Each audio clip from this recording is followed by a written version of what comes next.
Hey there. Hey.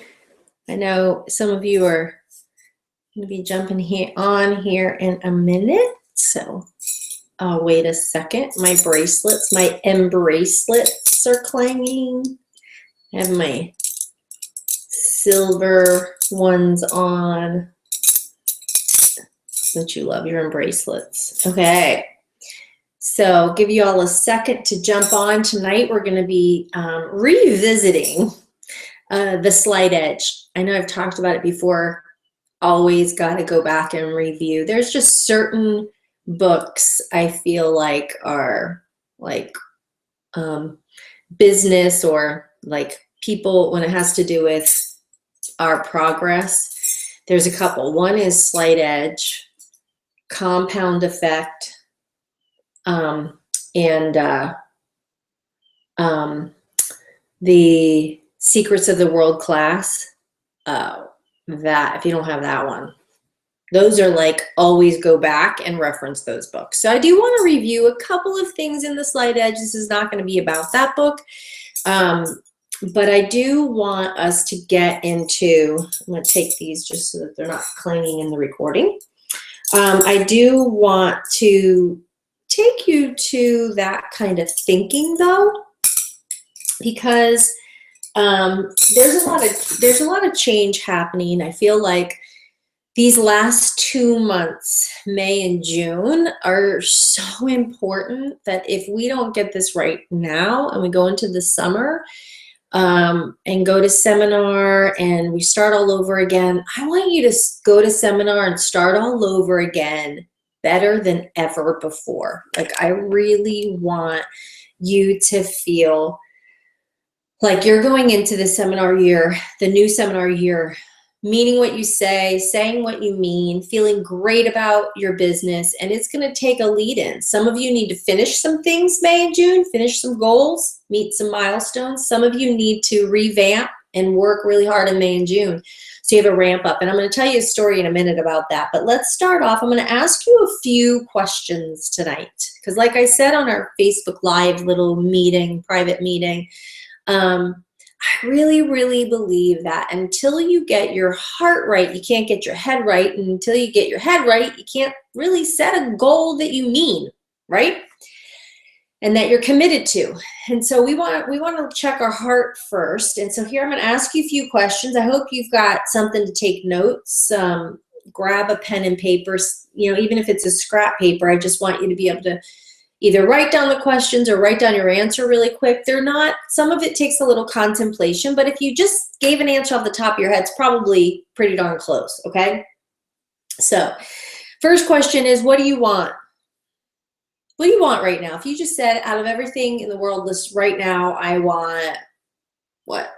Okay, there's a lot of, things we want, but what would cover a lot? If you said, I want this, and I know it would take care of a lot of different things. What do you want? What are you craving right now? Number 2, what gets you out of bed? On good days, what is it that gets you out of bed? On those days that you can't wait to get out of bed, what is it? Doesn't have to do with Mary Kay. What are things that's your hot button, things you really enjoy, things you look forward to? Or is there a structure that gets you out of bed? Is there something like knowing you need to be somewhere? So what is it? What gets you out of bed? When is your best morning rise? Okay. What are you anxious about? What are you most anxious about right now? What's heavy on your heart? What is it that you're worried about?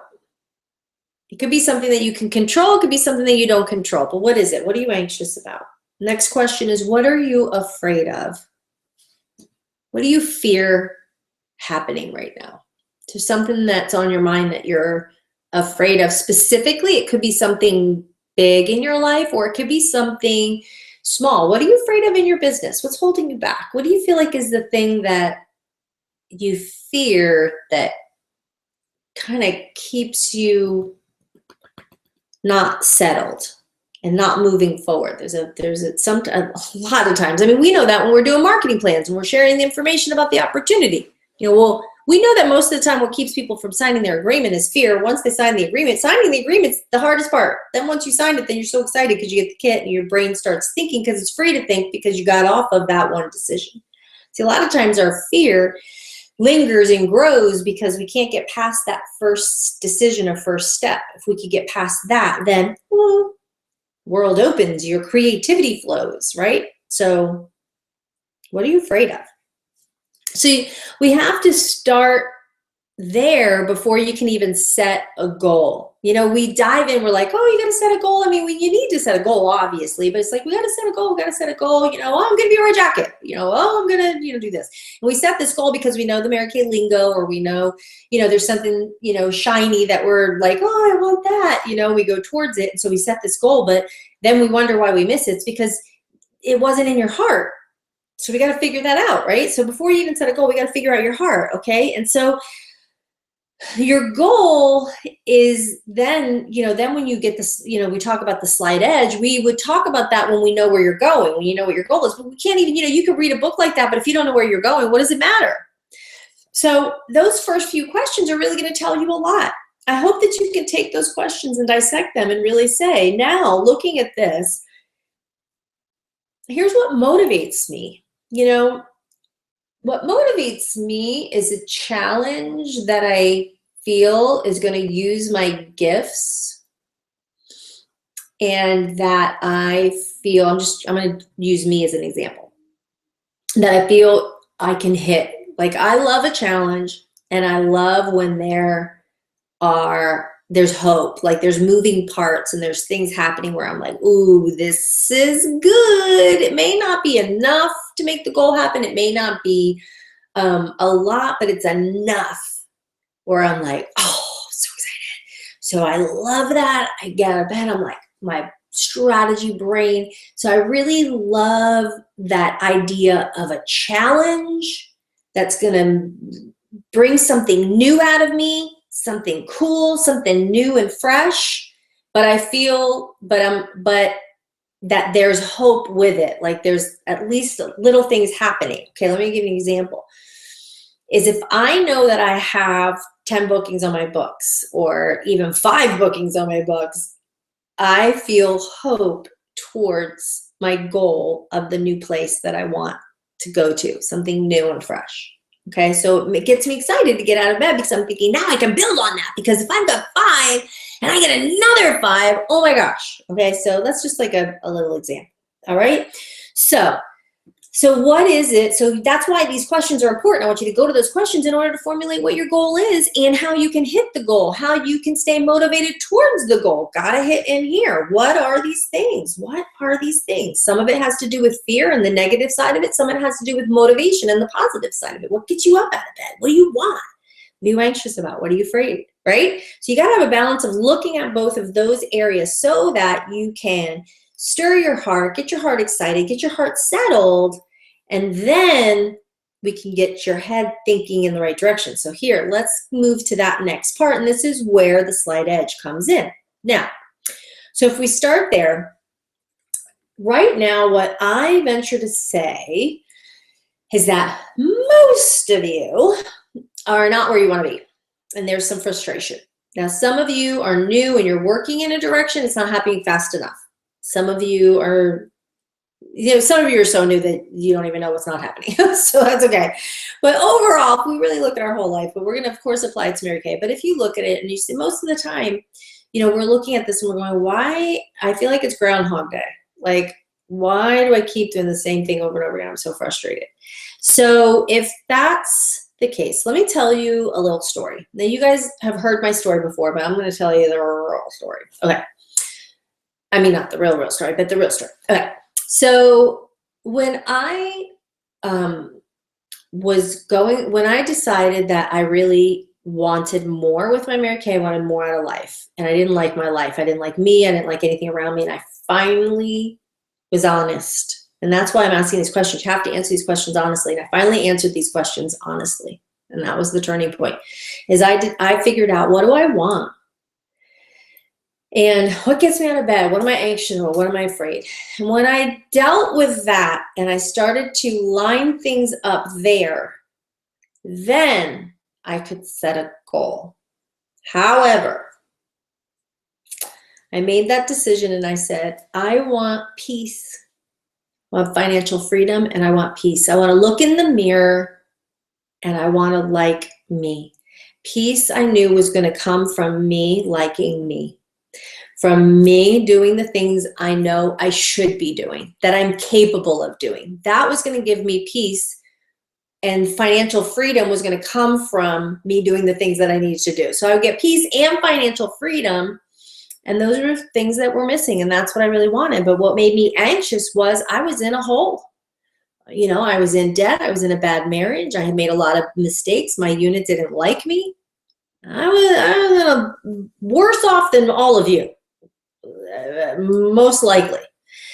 So my anxiety was, how am I going to break the cycle? I'm so far gone. Is what I do daily going to be enough? And what my fear was, you know, fear of failure, failing people, because I'd failed them before. Okay. So I dealt with all of that and I said, well, what I know that I need to do is I need to get a budget, and so that I could work off of that budget. And I had a strict budget and I knew how much I needed to do with my Mary Kay in order to make this certain amount, because the peace was going to come when I started living the right way and when my finances got in line, because those were the two things that were the heaviest. So what's your two heavy things? Is it finances? Is it relationships? Is it where you live? Is it your job? Is it your kids? If you could do certain things to work those things out. So what is it? I figured those out, and so then I could set, my goal was to earn this amount. So I had a number, how much I wanted to earn, and I knew that I wanted to then move towards the Cadillac, because I knew that being a Cadillac director was going to give me enough to support myself as a single woman in New Jersey and be able to save to buy a house. I knew I had to have that much, okay? So that was my goal. So then I had to figure out my 5 key behaviors. See, this is the kicker, is that we could say that's where your heart and your head have to connect. So your heart says, oh, all these things, right? You dig deep, you figure it out, you line it up. Your head says, here's the strategy, here's the behaviors. But in order for you to be able to activate these 5 key behaviors that you figure out what they are, in order for you to actually follow through with them, is that you have to believe in the process. And this is what I wanted to cover. I mean, I feel like I'm covering a lot, but let me just tell you. The 5 key behaviors. So you know what my 5 key behaviors are? Let me back up here. So what changed was my heart. I wanted control of my life. I wanted peace, defined for me as doing the right thing. And I wanted to help other women through my story. I couldn't stay where I was. I hated the way I felt. And I had to have the courage, and I did. I mustered up the courage to work my way out so that I could give other women hope. For some reason on my heart, and everybody, all of you have a different, deep reason, but some of you it's for your kids, some of you, you know, whatever. But for me, I felt like I don't like this feeling, and I look around and I see so many women that are so afraid, and they feel like failures, and they feel bound, and they feel insecure, and I hate that feeling, and I want to help other people. So if I help myself, I bet you I'll be able to say, see, if I could do it, you could do it. And I knew I was strong enough that I could do it in order to be an example, and it drove me. And so the 5 key behaviors that I chose was, one is I knew I needed to listen to tapes every day. And I listened to John Maxwell tapes. It was before CDs. And I ran with a little tape player. And I listened to John Maxwell in my car. And when I was running, and I would listen to, Top Director tapes. I knew I had to do that. And I had not done that.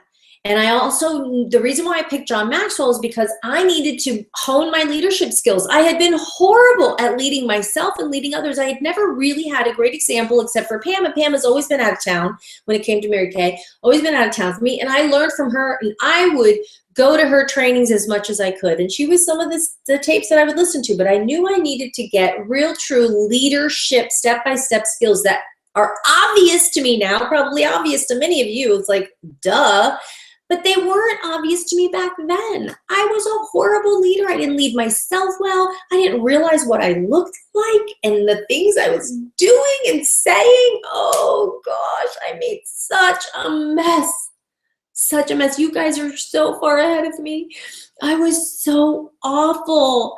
And I had to learn the right way to behave as a leader and as a person. I had the right heart. I loved people, but I just was not man. So I knew I had to work on that. What is it that you feel weak in? What do you feel not good in? Do you feel like you don't speak well? Take some, public speaking classes. Do you feel, there are things that you could do. So I knew that was one thing that I needed to feed my brain with good, healthy thoughts. The second thing that I started doing is I started running consistently. It was just something that made me feel good. It was something that made me feel confident. It gave me that edge in my mind. What is it that you do sometimes that really makes you feel like, yes? And so I started doing that. My third key behavior is I would make booking attempts regularly. I made a commitment that I would always be looking at my date book to make sure that I had 30 faces. And I counted faces. Right now we do Party X and all of that, but I counted faces, and I wanted to make sure I always had a certain amount of faces on my books at all times. And then the fourth key behavior is that I would always network 3 to 5 networking events a month. I had to get out and about. I had no kids. I had no family. I had no past work. I had no past college. I had no resources of names. I had to go out and network and find ways. I do tables at hospitals. I would do bridal things. I would do salon stuff. I did all kinds of and every month I would make sure that I had at least 3 to 5 events that I would do in the beginning until I got the ball rolling and started building a customer base and started getting, referrals and bookings like that. And then the fifth thing was go to church. I knew I needed to get back into the power source of my God to give me power, to give me strength, to give me multiplication, to give me joy. I knew I needed his power in order for me to get out of this situation. It was going to take more than me. So I worked like it all depended on me, and I prayed like it all depended on God. And I knew I needed to stay plugged into the word. And that was really important to me. So what are yours?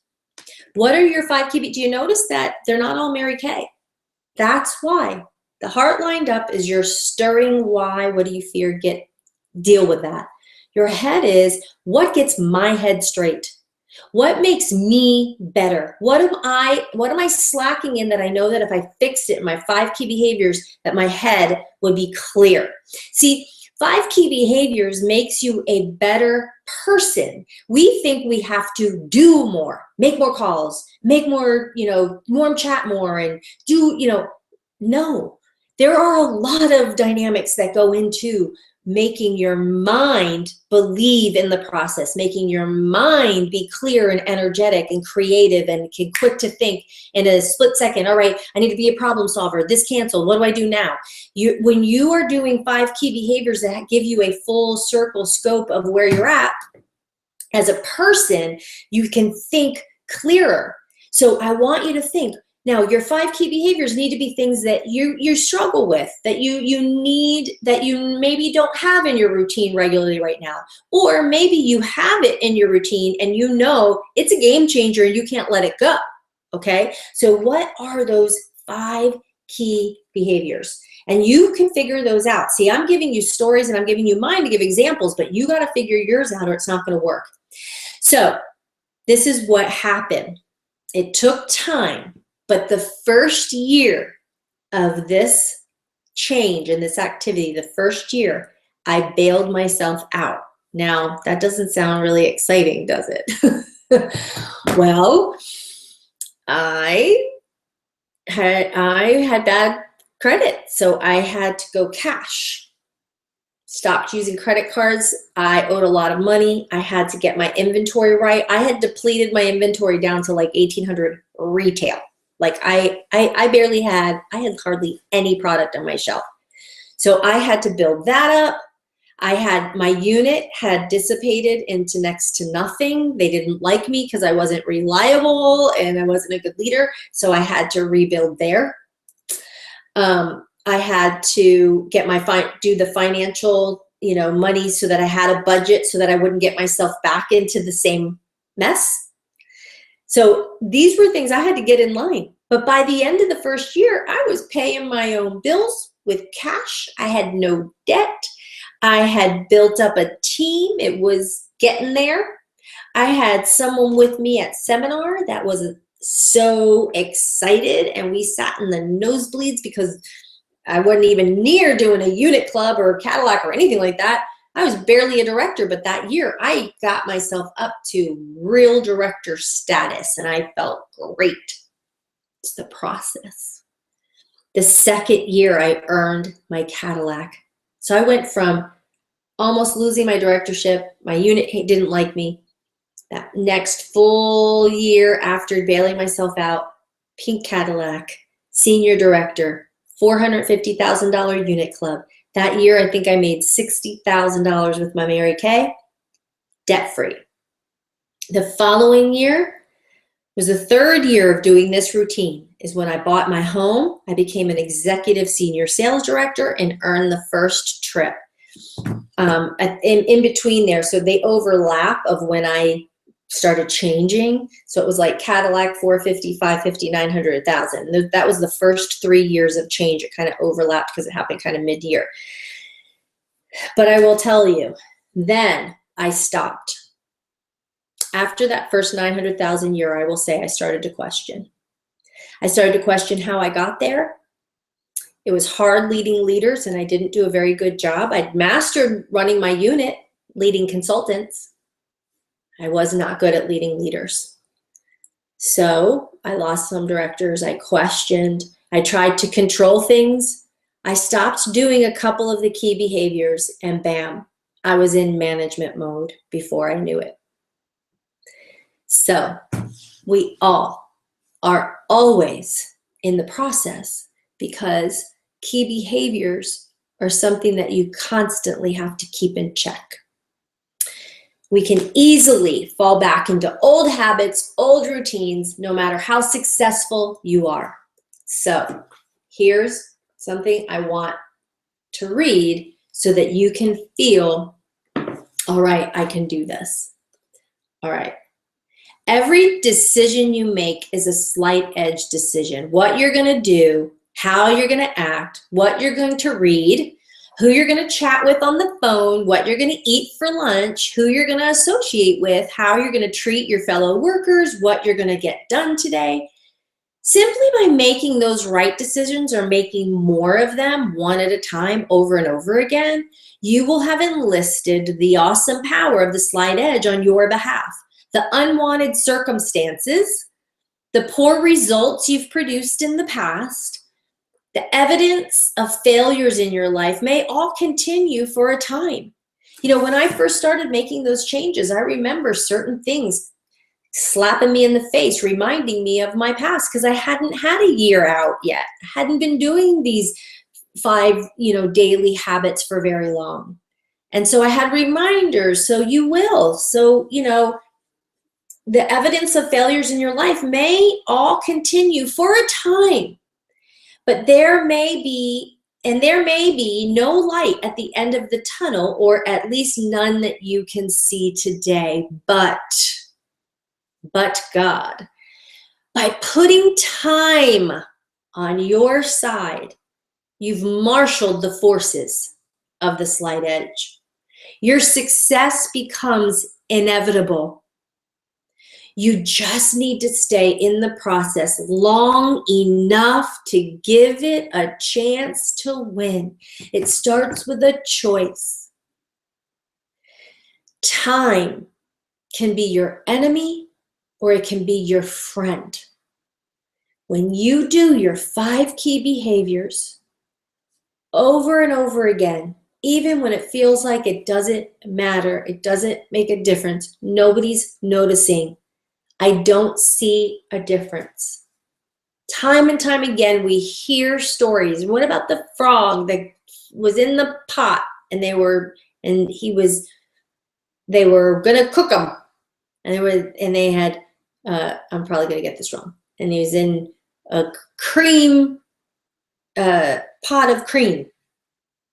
And he's trying to pedal with his little legs to get out. And his friend, the other frog, stopped pedaling because it seemed impossible. They couldn't get out. The liquid, they'd fall back down, and they're trying to get out, and they're trying to get out, and they fall back down, and he just said, forget it. And he stopped pedaling.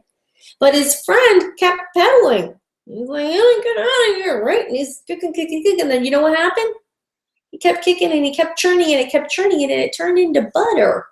And it got so thick, he could leap right out. That's what's missing. That's what's missing.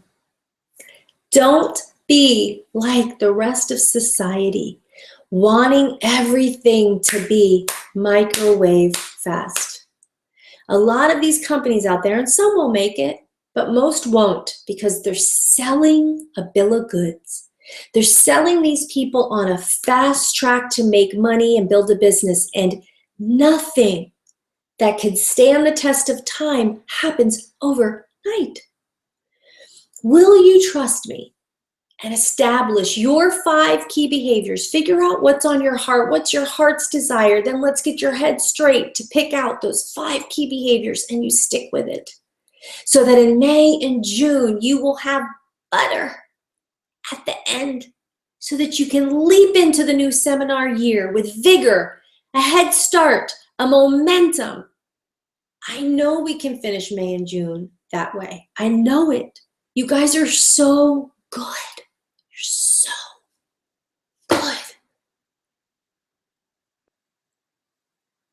You're so good.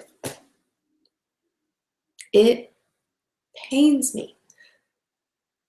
Please figure it out. Get it right here.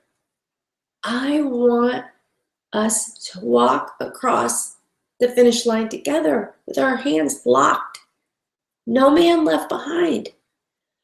You have too much to give. Too much. And time is clicking, and before you know it, oh my gosh, will you trust the process and step out of the pack and stand alone? Because you know what? The other thing that I posted here, you could see it on our Facebook private page, and I posted in Voxer, is that, I can't remember what it was, but basically, I can't remember now. I just lost my train of thought, but it is about time. And I want to find it now. Here we go. I want to close with this. All right. So bear with me. All right, here it is. No matter what you've done in your life up until today, no matter where you are and how far down you may have slid on the failure curve, you can start fresh, building a positive pattern of success at any time, including right now.